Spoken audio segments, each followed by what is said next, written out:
Tata group के जो chairman है मिस्टर एन चंद्रा जी, उन्होंने अपने एम्प्लॉयज के लिए, पूरे ग्रुप के एम्प्लॉयज के लिए एक लेटर लिखा है और उन्होंने बोला है कि आने वाला जो समय रहेगा, यानी कि फ्यूचर जो रहेगा, वो 4 थीम्स पे डिपेंड रहेगा। वो 4 थीम्स कौन सी है और कैसे टाटा ग्रुप वहां पे खुद को बहुत ही बढ़िया तरीके से प्लेस करता हुआ नजर आ रहा है, इसके बारे में इस वीडियो में हम डिस्कशन करने वाले हैं।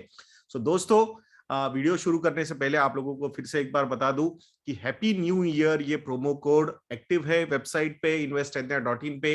50 to 70% का डिस्काउंट आपको हमारे रिसर्च प्रोडक्ट्स पे मिलेगा। जो 10,000 रुपीज के मॉडल पोर्टफोलियोज थे, वो सिर्फ और सिर्फ 5,000 रुपीज में आपको मिलने वाले हैं। लास्ट 2 दिन उस सेल में बचे हुए। सो प्लीज investindia.in को विजिट कीजिए और हमारे मॉडल पोर्टफोलियोज को सब्सक्राइब करना मत भूलिएगा दोस्तों। सो आइए वीडियो शुरू करते हैं। 2017 में जब मिस्टर एन चंद्रा ने मतलब चेयरमैनशिप स्वीकार की थी टाटा ग्रुप की, या फिर उनके हाथों में वो दी गई थी, फ्रॉम मिस्टर रतन टाटा जी ने वो दी थी, तो तब उन्होंने एक चीज बोली थी, सिंप्लीफाई करना है हमें सारे बिजनेस को, सिनर्जी बिठानी है सारे बिजनेसेस में, और फिर बिजनेस को स्केल अप करना है। तो ये आइडिया के साथ वो आए थे और बहुत ही बढ़िया तरीके से उन्होंने अब तक इस ग्रुप को संभाला हुए है। और आप लोगों ने देखा है, जब से मिस्टर एन चंद्रा जी ने सारे अफेयर्स आपने अपने हाथ में लिए हैं, आई थिंक तब से the performance of these companies, not only from the stock performances side but overall profitability side also कितने अच्छे हो चुके हैं। तो यहाँ पे उनका भी ये कहना है कि 4 वो थीम्स है जिसपे कॉन्सेंट्रेट करना है। पहली थीम है डिजिटल थीम। आप लोगों को तो पता ही है कि जिस तरीके से आज की डिजिटल इकोनॉमी है 2020-21 की, so that is around $100 billion, और आने वाले 10 सालों में ये, या फिर 9 साल ही, अभी तो 21 तो पूरा खत्म हो गया, आने वाले 9 सालों में this particular economy, digital economy, can grow up to $800 billion. कितना? 8 टाइम्स इन 9 years, 8 टाइम्स यहां से वो ग्रो हो सकता है। So this shows the potential. तो उस पर फोकस करना है, ऐसा उन्होंने बोला है। फिर आप लोगों ने देखा होगा, टाटा डिजिटल हो या फिर टाटा इलेक्ट्रॉनिक्स हो या फिर टाटा के सारी ही कंपनीज में किस तरीके से डिजिटल प्रमोट किया जा रहा है, I think that we everybody knows that. उस पे उन्होंने बोला है कि फोकस करना है। This is going to be the growth, I think, theme for next 10 years. Then the next one is new energy. अब new energy, why new energy? What is this new energy? Energy is energy. Ultimately जो fossil fuel based energy थी, जो usage हम कर रहे थे, तो जिस तरीके से ये जो गवर्नमेंट्स के बीच में एग्रीमेंट्स हो रहे हैं कि भाई पोल्यूशन नहीं क्रिएट करना है, और ग्लोबल वार्मिंग के लिए जो टारगेट्स लिए हमने नहीं होनी चाहिए उसके लिए, तो वो जो कमिटमेंट्स करने हैं कंट्रीज को, तो उसके लिए न्यू एनर्जी यानी कि क्लीन और ग्रीन एनर्जी पे फोकस करना होगा। तो उस पे भी उन्होंने बोला है कि फोकस करना। It means the companies which are involve in this is Tata power. मतलब नेक्स्ट डिकेड का अगर एक थीम आप बोल सकते हो, so definitely this is one stock you need to keep on your radar.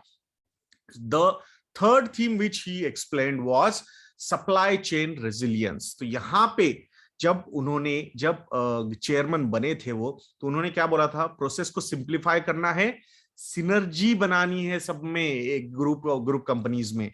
जो टाटा का जो हाउस था, हर एक का अलग अलग साइलो चलता था, मतलब कि हर एक की अलग अलग कॉन्फ्रेंस रूम होती थी, हर एक कंपनी के लोग वहां बैठते थे बट एक दूसरे के साथ इंटरेक्ट नहीं करते थे, हर एक का कैफेटेरिया अलग था। तो ये सारी चीजें उन्होंने ब्रेक कर दी और सबको एक दूसरे के साथ एक्सेसिबल किया। भाई अगर एक दूसरे के साथ रहेंगे तो एक दूसरे की बिजनेसेस की जरूरत भी पड़ेगी, तो कहीं तीसरी जगह से वेंडर लाना है, इससे अच्छा हम एक साथ ही काम करके बहुत सारी चीजें सिंप्लीफाई कर सकते हैं। यहां से बहुत सारी सप्लाई चेन की इक्वेशंस भी प्रॉपर हो सकते हैं।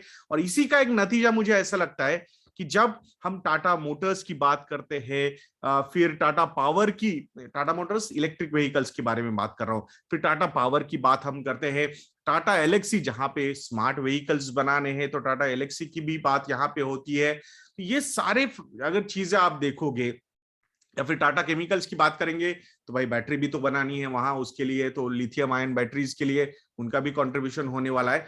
This is called synergy. तो ये सारी सिनर्जीज वो बहुत बढ़िया तरीके से बिठा रहे हैं. I think that is also going to play an important role.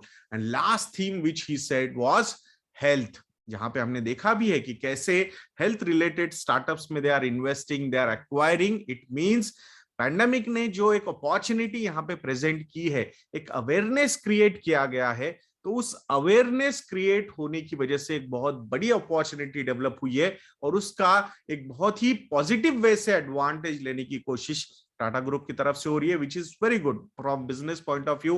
And when it is Tata, I think ethics also, I think they will not be compromise, that's for sure. तो ये 4 थीम्स है: digital, second one is new energy, third one is supply chain और synergies, and fourth one is health. तो ये 4 themes पे ध्यान रखना है दोस्तों. सो इसके रिलेटेड और भी कुछ चीजें होंगी, कुछ स्टॉक स्पेसिफिक चीजें, will come up with separate videos also. तो ऐसे वीडियोस के लिए दोस्तों चैनल पे बने रहिए, वीडियो को लाइक करना, वीडियो को शेयर करना और चैनल को सब्सक्राइब करना मत भूलना दोस्तों. नेक्स्ट वीडियो में मिलते हैं. जय हिंद.